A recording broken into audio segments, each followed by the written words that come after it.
1 फरवरी 1979। मनन शक्ति ही माया जीत बनने का साधन। आज बाप दादा बच्चों के अनेक प्रकार के पुरुषार्थ की विधि को देखते हुए बच्चों के उमंग, उत्साह, मिलन की लगन, स्नेह का संकल्प, सदा सहयोगी बनने के कार्य में तत्पर रहना, सब संग तोड़ एक संग जोड़ने की मेहनत को देख बाप दादा हर्षित भी हो रहे थे और साथ साथ स्नेह के कारण तरस भी पड़ रहा था। हरेक अपने अपने यथाशक्ति लक्ष्य को प्राप्त करने के लिए तीव्र गति से लगे हुए हैं। सबकी एक ही इच्छा है कि फास्ट जावे फर्स्ट आवे। दिन रात इसी लगन में चल रहे हैं, लेकिन लक्ष्य एक है, लगन भी एक से ही है, साथ भी एक का ही है। फिर भी कोई महावीर है और कोई बहुत मेहनत अनुभव करते हैं, कोई सहजयोगी है, कोई पुरुषार्थी योगी है, कोई सर्व प्राप्ति स्वरूप है, कोई सर्व प्राप्ति करने में खूब लगे हुए हैं, कोई मायाजीत है और कोई माया के विघ्नों से युद्ध करने में लगे हुए हैं। कोई के मन का आवाज है जो पाना था वो पा लिया और कोई का आवाज है अभी पा रहे हैं। कोई सदा साथ का अनुभव करते और कोई सदा साथी बनाने के प्रयत्न में रहते। ऐसा देख बाप दादा को मेहनत करने वालों के ऊपर तरस पड़ता है। एक बाप के बच्चे दो प्रकार के क्यों, और यह मेहनत भी कब तक? यह अलौकिक जन्म जिस जन्म को वरदान है, क्योंकि वरदाता द्वारा यह जन्म है, ऐसा वरदानी जन्म प्राप्त होते हुए यह जन्म भी मनाने के बजाय मेहनत में ही जाए तो ऐसा वरदानी जन्म फिर कब मिलेगा? इस वरदानी जन्म का हर सेकंड सर्व प्राप्ति करने का सुहावना सेकंड है। ऐसे समय को पाने के बजाय मेहनत में लगाना क्या अच्छा लगता है? चाहते भी नहीं है फिर भी कर लेते हैं, क्यों? आज बाप दादा ने विशेष कारण देखे। मूल कारण है जो चाहते नहीं हो लेकिन परवश हो जाते। किसके वश हो जाते हो, उसको भी अच्छी तरह से जानते हो। जानते हुए बचने का प्रयत्न करते हुए भी फिर चक्कर में आ जाते हो, क्योंकि माया भी जानी जाननहार रूप में आती है। वो भी जानती है कि इन ब्राह्मण आत्माओं का मुख्य आधार बुद्धि योग है। दिव्य बुद्धि द्वारा ही बाप से मिलन मना सकते तो माया भी पहले पहले बुद्धि में वार करती है, कमजोर बना देती है। किस द्वारा? माया का विशेष बाण व्यर्थ संकल्पों के रूप में होता है। इस बाण द्वारा दिव्य बुद्धि को कमजोर बना देती है और कमजोर बनने के कारण परवश हो जाते हैं। कमजोर व्यक्ति जो चाहे वो नहीं कर पाते, इसलिए चाहते हो लेकिन कर नहीं पाते हो।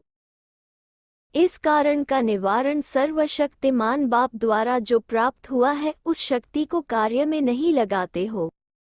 वो विशेष शक्ति है मनन शक्ति। मनन शक्ति को यूज करना नहीं आता। मनन शक्ति ही दिव्य बुद्धि का खुराक है। खुराक को न खाने से कमजोर बन जाते और कमजोर होने कारण परवश हो जाते। मनन शक्ति का विस्तार बहुत बड़ा है, लेकिन विधि नहीं आती। जब से ब्राह्मण जन्म हुआ तब से अभी तक डायरेक्ट बाप द्वारा कितने टाइटल सुने हैं, अगर वर्णन करो तो पूरी लंबी माला बन जाए। भक्ति मार्ग में भी सुमिरन करने के अभ्यासी हैं, एक एक मनके पर सुमिरन करते हैं। भक्ति में सुमिरन शक्ति है और ज्ञान में स्मृति की शक्ति है। जब भक्त आत्माएं अपनी शक्ति को नहीं भूलती, अल्पकाल की विधि से अल्पकाल की सिद्धि को पाती रहती हैं, तो आप ज्ञानी तो आत्माएं स्मृति की शक्ति की विधि को क्यों भूल जाते हो? अगर रोज अमृत वेले अपने एक टाइटल को भी स्मृति में लाओ और मनन करते रहो तो मनन शक्ति से सदा बुद्धि शक्तिशाली रहेगी।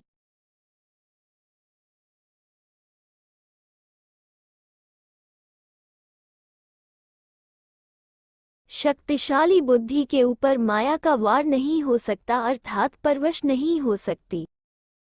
तो मूल कारण है बुद्धि की कमजोरी और कमजोरी का निवारण है मनन शक्ति। जैसे आजकल की विशेष आत्माएं अर्थात पढ़े लिखे लोग जैसा कार्य होगा, जैसा स्थान होगा, वैसी अपनी ड्रेस चेंज करते हैं। आपके जड़ चित्रों की भी हर समय ड्रेस चेंज करते हैं। भविष्य देवताई रूप में भी हर कार्य की ड्रेस अलग अलग होगी। यह संस्कार भविष्य का वर्तमान के आधार पर है। इस समय का फैशन व रीति रस्म सतयुग में तो चलेगी, लेकिन आपके जड़ चित्रों में भी रस्म चली आ रही है। संगमयुग की रीति रस्म कौन सी है? जैसा कार्य करते हो वैसे टाइटल प्रमाण अपना स्वरूप याद रखो।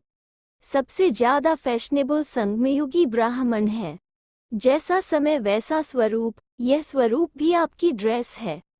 जैसी स्मृति वैसी वृत्ति, वैसी दृष्टि और वैसी स्थिति अर्थात स्वरूप। जैसे आजकल का फैशन है ना, जैसा श्रृंगार, वस्त्र भी ऐसे, तिलक भी वैसे लगाएंगे तो आंखों का श्रृंगार भी वैसा करेंगे। तो सबसे फैशनेबल आप ब्राह्मण हो। ऐसी स्मृति वृत्ति और दृष्टि बनाओ। स्मृति है तिलक और दृष्टि है आंखों का श्रृंगार और वृत्ति है मेकअप करना। वृत्ति से जैसा परिवर्तन चाहो वैसे कर सकते हो। तो सदैव रूहानी सजी सजाई मूर्त हो, विश्व को परिवर्तन करने वाले। मनन शक्ति अर्थात अपने अनेक टाइटल्स अर्थात स्वरूप स्मृति में रखो। अनेक गुणों के श्रृंगार को स्मृति में रखो। अनेक प्रकार के खुशी की पॉइंट्स स्मृति में रखो। रूहानी नशे के पॉइंट्स स्मृति में रखो। रचता बाप के परिचय की पॉइंट्स बुद्धि में रखो। रचना के विस्तार की पॉइंट्स स्मृति में रखो। याद द्वारा अनेक प्रकार के अनुभव और प्राप्तियों की पॉइंट्स को स्मृति में रखो। तो मनन शक्ति का साधन कितना बड़ा है। जो चाहे वो मनन करो, जो आपकी पसंदी हो वो पसंद करो। तो मनन करते मगन अवस्था भी सहज प्राप्त हो जाएगी। परवश के बजाय मायाजीत बनने का वशीकरण मंत्र सदा साथ रहेगा और माया सदा के लिए नमस्कार करेगी। संगमयुग का पहला भक्त आपका माया बनेगी। मास्टर भगवान बनो तो भक्त भी बने ना। अगर खुद ही भगत होंगे तो वो किसका भक्त बने। तो भक्त बनेंगे व मास्टर भगवान बनेंगे। इसका सहज साधन सुनाया। मनन शक्ति को बढ़ाओ। समझा। बंगाल बिहार का जोन तो श्रृंगार करना जानता है। जैसे देवियों को बहुत सजाते हैं, अपने जड़ चित्रों को सजाने आता है ना, ऐसे स्वयं को सजाना है। इस जोन की भी विशेषता है जो बाप को अति प्रिय है। ऐसे बच्चे बहुत हैं। वह कौन? गरीब भी हैं और भोलेनाथ के भोले भी हैं। दोनों ही बाप को अति प्रिय हैं। इसलिए इस जोन का ग्रुप देखो बड़ा है ना। इस जोन की विशेषता है। इस जोन में कितने अलग अलग प्रदेश हैं। नेपाल भी है तो आसाम भी है। वैरायटी फूलों का गुलदस्ता है। सेवा भी अब विस्तार को पाती जा रही है। साकार तन को ढूंढा भी यहाँ से ही है। तो स्थान की विशेषता रही ना। जैसे गवर्नमेंट को किस स्थान से कोई विशेष अमूल्य वस्तु मिलती है तो उस स्थान का महत्व रहता है। वो स्थान नामी ग्रामी रहता है, हिस्ट्री में आ जाता है। ऐसे यह स्थान भी बाप की हिस्ट्री में विशेष स्थान है। आगे चलकर इस स्थान का महत्व विश्व में महत्वपूर्ण होगा। जैसे दिल्ली की विशेषता अपनी है, बॉम्बे की अपनी है। इस स्थान का महत्व भी बहुत बड़ा अपना है। इसलिए आगे चलकर और भी इस स्थान को विशेष भूमि की रीति से देखेंगे और सुनेंगे। ऐसे विशेष भूमि के निवासी भी विशेष आत्माएं हो। भूमि के साथ आप लोगों के भाग्य का भी सब वर्णन करेंगे।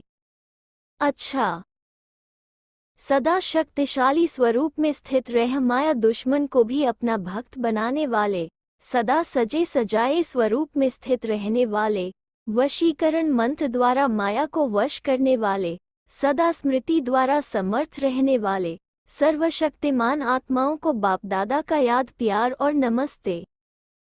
पार्टियों से मुलाकात। 1। हर संकल्प व कर्म बाप समान करने से निरंतर सहजयोगी की स्टेज का अनुभव।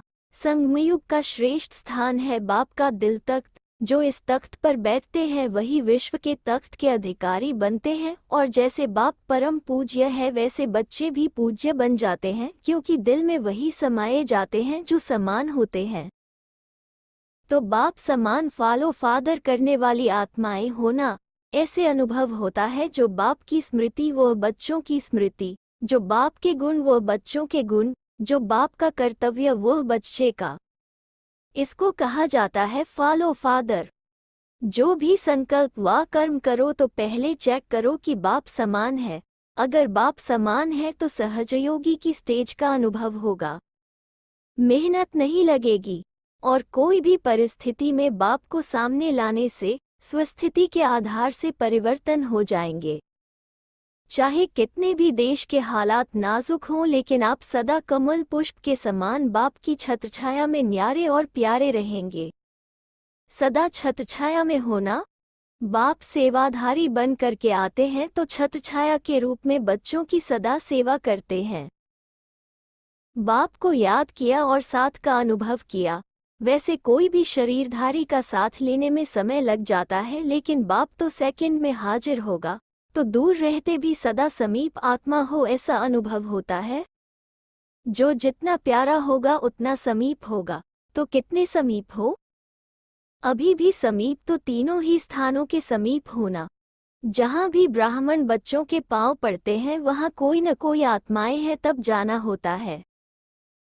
जो बच्चे बाप की याद में रहते हैं, याद में रहने वाले बच्चों को बाप सदा रेस्पान देते भी रहते हैं और सदा देते रहेंगे, क्योंकि याद द्वारा ही अनुभवों का अधिकार प्राप्त होता है। भाषण ही सिर्फ सेवा का साधन नहीं है, अनुभव द्वारा भी प्रभावित कर सकते हो। अनुभव की टॉपिक सबसे ज्यादा अट्रैक्ट करने वाली होती है। सेवा जरूर करनी है, जैसे भी करो। सब सब्जेक्ट में मार्क्स लेनी है, अगर एक भी कम रह गई तो पास विद ऑनर कैसे होंगे, इसलिए सब सब्जेक्ट को कवर करो। 2. सारे कल्प में संगमयुग ही बहारी मौसम है। सदा बहार के समान खिले हुए पुष्प, खुशबूदार रूहे गुलाब अपने को समझते हो। जब बहार का मौसम आता है तो सब फूलों में रंगत आ जाती है, खिल जाते हैं, सुंदर लगते हैं। संगमयुग भी सारे कल्प के अंदर बहारी मौसम है, जिसमें हर एक आत्मा रूपी पुष्प खिला हुआ रहता है। तो ऐसे अपने को सदा खिला हुआ अर्थात सदा रूहानी याद में रहने वाला रूहे गुलाब समझते हो कि कभी फूल से मुखड़ी भी बन जाते हो। जो पहले छोटी कली होती है वो बंद होती है, फिर खिल जाती है तो फूल कहा जाता। तो सदा खिले हुए हो, या कभी फूल या कभी कली। सदा खिला हुआ पुष्प वो है जो दूर से ही सबको आकर्षित करे। ऐसी रूहानियत है, जो भी संपर्क में आए उसको यह रूहानी खुशबू आकर्षित करे। खिले हुए फूल ही किसी को भेंट किए जाते हैं। बाप दादा के ऊपर भी खिले हुए फूल ही बलिहार होते हैं। जो सच्चे भक्त होते हैं वो कभी देवताओं पर सड़े हुए फूल नहीं चढ़ाएंगे, अच्छे खिले हुए फूल देवताओं पर भेंट करेंगे। तो ऐसे खिले हुए रूहानी गुलाब हो जो बाप के ऊपर अर्पित हो सके। सदा यह याद है कि हम किस बागवान के बगीचे के फूल हैं।